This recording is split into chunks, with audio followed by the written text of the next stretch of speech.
ही मला वाटतं खूप दुर्दैवी घटना, ज्याच्यामध्ये 4 छोट्या मुलांचा मृत्यू, मुला-मुलींचा मृत्यू होतोय आणि आम्हाला खूप वाईट वाटते या सगळ्या बाबतीमध्ये. दुर्दैवी घटना. मुळामध्ये जेव्हा तुम्ही पर्यटनाला येता तेव्हा जबाबदारीने थोडंसं वागलं पाहिजे.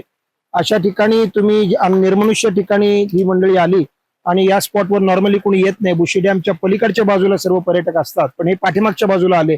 या ठिकाणी 2-3 मोठे धबधबे आहेत आणि तिथून सगळं पाणी प्रॅक्टिकली येतं आणि बुशी डॅमला जातं आणि त्याच्यातलं अंतर फक्त 150 ते 200 मीटर आहे.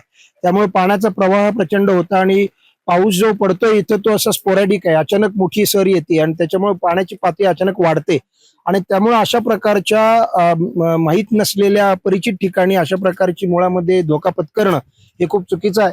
रेस्क्यू ऑपरेशन कालपासूनच चालू आहेत. काल 3 बॉडी रिकव्हर झाल्या होत्या. काल रात्री 7:30 वाजता अंधार झाल्यामुळे ते थांबवण्यात आलं होतं. INS शिवाजी आणि शिवदुर्ग जे आमचे व्हॉलंटियर्स स्वतःचा जीव धोक्यात घालून त्या बॉडीज आता रिकव्हर करतात. आत्ताच 1-2 मिनिटापूर्वी 4थी बॉडी पण मिळाली आहे.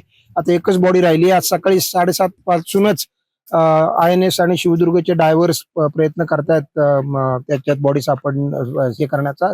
आता एक बॉडी मिळाली आणि हे कंटिन्यू राहील ऑपरेशन जोपर्यंत शेवटची बॉडी मिळत नाही.